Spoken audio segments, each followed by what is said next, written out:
Happy Monday, everybody, and welcome to episode 92 of the Xbox in 10 podcast, your weekly source of Xbox gaming news covered in around 10 minutes. Every Monday, this podcast covers new game releases, the previous week's gaming news, and we all learn an Xbox-related fun fact together. This show is on YouTube and podcast services around the world, so please subscribe to your favorite and leave a review. Xboxin10.com, no numbers, is your quick source for links to all of our podcast destinations and social media profiles, which you can follow at Xboxin10. To start, let's talk game releases. The big games out last week were Taxi Chaos and Killer Queen Black. The games coming out this week include Monster Jam Steel Titans 2, Under the Jolly Roger, Gravifier, Sir Love-A-Lot, Kill It With Fire, 2 Point Hospital Jumbo Edition, As Divine Cross, and Under Leaves. The games with gold for March 2021 have been announced, and they include the following. From March 1st to the 31st, you can get Warface Breakout on Xbox One. From March 16th to April 15th, you can play Vicious Attack Llama Apocalypse on Xbox One. And Xbox 360 games via playable as backwards compatibility on Xbox One. On March 1st to the 15th, you can play Metal Slug 3, and March 16th to the 31st, you can play Port Royale 3.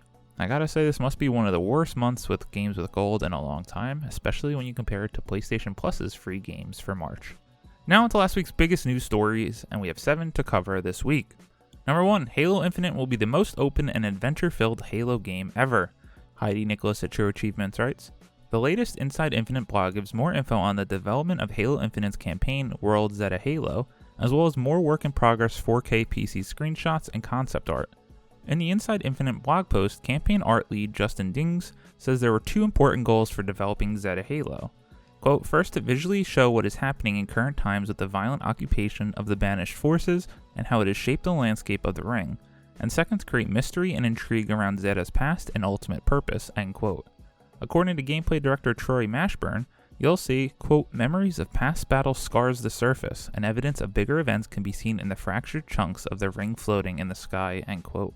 What's really interesting is that the world design lead John Malky says Halo Infinite will offer more in the ways of exploration and discovery.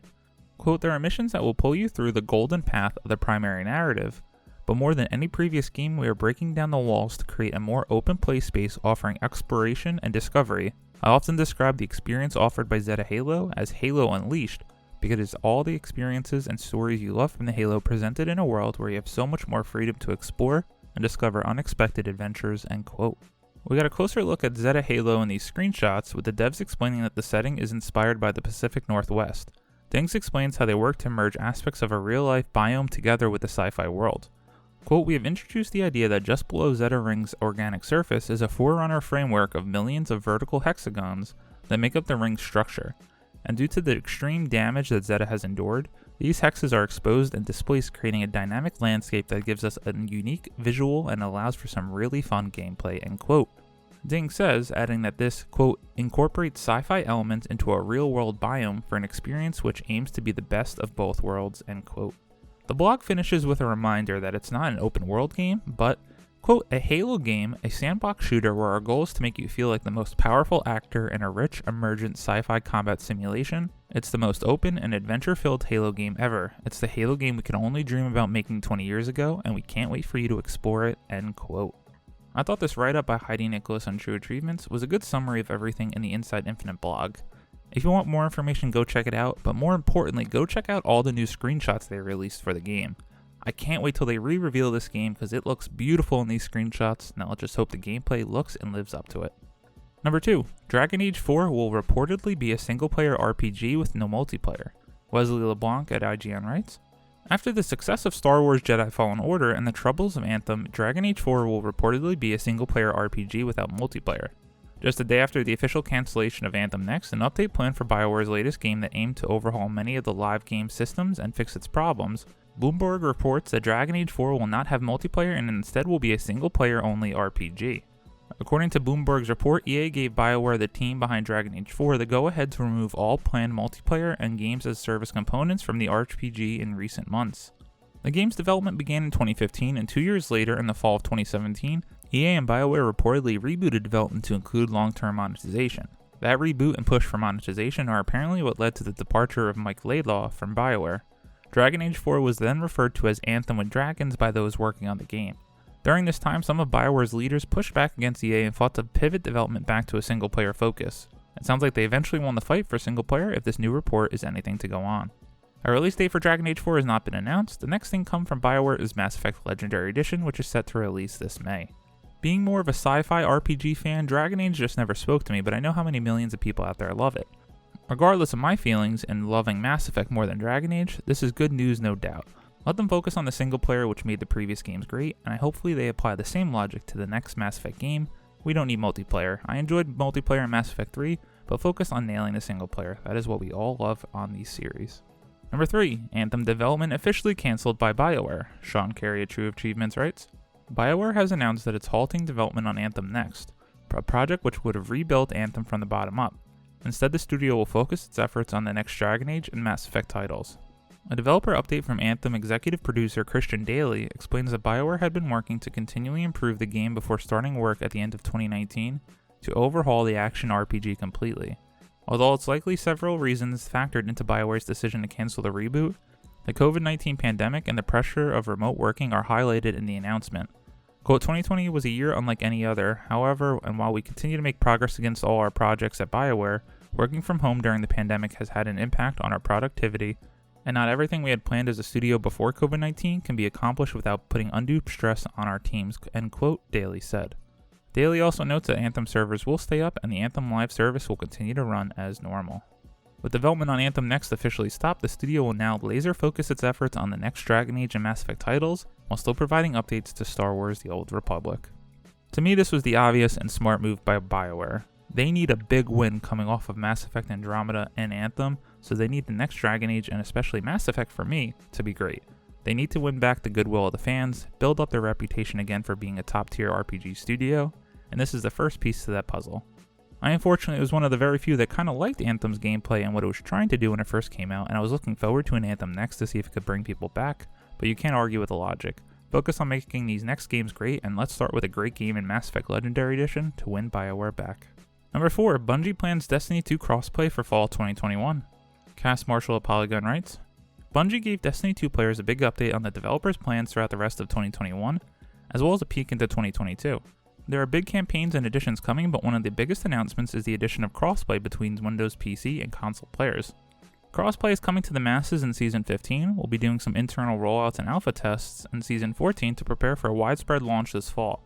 With crossplay, you'll be able to play with all your friends no matter which platform you call home. And don't worry, we won't be matchmaking console and PC players together in the Crucible unless PC players specifically invite their console friends to play with them in the PC Crucible pools.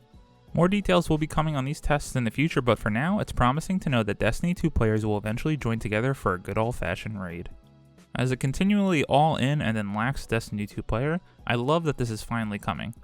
One of my friends is huge on PC, and I personally like playing on console, so now that we can do some of the PvE experiences, and if we want PvP stuff together, it's so relieving. Crossplay is the future, let's just get this in on all games, and Bungie doing it with Destiny 2 is a big one. Number 5, Tony Hawk's Pro Skater 1 and 2 announced for PS5, Series X and S, and Nintendo Switch. Adam Bankhurst at IGN writes, Activision has announced that Tony Hawk's Pro Skater 1 and 2 will be released on PS5 and Series X and S on March 26, 2021. Tony Hawk's Pro Skater 1 and 2 on the Series X will feature next-gen upgrades, including giving fans a chance to play in 1080 at 120 frames per second, or in native 4K at 60, spatial audio, and more. High-fidelity atmospherics has also been added to these new versions, and it will allow players to enjoy the experience of sharper dynamic shadows, reflections, and lens flares, as well as enhanced skater textures and more on next-gen consoles. Digital players will be able to upgrade to the Cross-Gen Deluxe bundle for an additional $10, while those who already own the digital deluxe version of Tony Hawk's Pro Skater 1 and 2 will be able to upgrade for free unless you live in Japan. This upgrade includes access to the Secret Skater Ripper, aka the infamous Powell Proto mascot, retro gear for Create Skater mode, and retro skins for Tony Hawk, Steve Calabero, and Rodney Mullen. I was a huge fan of these OG games back in the day, and I played a bit of the remake, which was excellent, but I never finished it. That gives me the excuse to get back in there and have some more fun with it, and it is unfortunate though that I have to pay $10 more to enjoy these next-gen features. Number 6, Star Wars Squadrons and NHL 21 to join Xbox Game Pass and EA Play soon. Sean Carey at True Achievements writes, EA has announced that Star Wars Squadrons and NHL 2021 will be coming to Xbox Game Pass Ultimate and EA Play soon. According to EA, Star Wars Squadrons will be joining Game Pass and EA Play in March, while NHL 21 will be added to both rosters in April. Unfortunately, EA hasn't given specific dates for when these games will come to the subscription service. EA also recently announced that Madden 21 would join EA Play and Xbox Game Pass next week. Continue to add value to the amazing service that is Xbox Game Pass Ultimate. I played through Star Wars Squadrons on VR and I loved it there. Definitely wouldn't be as impressive without VR, but a great game nonetheless, and now free as part of your subscription. Number 7, Halo TV series to premiere in early 2022. Tom Phillips at Eurogamer writes, Halo's long-awaited TV series will finally debut in Q1 2022. In the US, it'll debut on Paramount+. Produced by Showtime and Steven Spielberg production company Amblin Television, the show has been nearly 8 years in the making. Filming had begun in Budapest in early 2020, though was interrupted by the coronavirus pandemic, Deadline reported. Shooting is now back underway with around 60% of its first season in the can. It's been a long slog to get here. Originally announced by Spielberg back in 2013, Microsoft's Halo TV series finally got a green light at Showtime 5 years later. The run was announced as having 10 episodes and would be the network's most ambitious series ever. A short TV news story to end the week. Since there's such rich stories that could be told in the Halo universe, let's just hope that this is good. As always, we end our show with a fun fact about Xbox, and this one is going to be about Halo lore. Credit to GameRant.com. Did you know that the history in Halo is linked to World War I? The UNSC isn't just completely pulled out of nowhere in the world of Halo lore. They actually follow a natural timeline that happened in real life. The very beginnings of the UNSC start all the way back after the end of World War I with the start of the League of Nations, which would act in a fashion similar to that of the United Nations, briefly before being shut down. This led to the creation of the actual UN, which the UNSC is a division of. This is also a fun fact for me as I didn't know it, and it's cool to see it being linked back to real-world events. Thank you all for listening to the Xbox in 10 podcast, your weekly source of Xbox gaming news covered in around 10 minutes. If you like the show, please subscribe on your favorite podcast service, share with your friends, leave a review, and follow on all social media at Xbox in 10. This past week I haven't had too much time to play, but I'm slowly going through my replay of Star Wars Knights of the Old Republic and enjoying my time. My name is Brandon Rosa, you can follow me on Xbox at Brosen93. Hope you all have a great week, stay safe, and keep on gaming.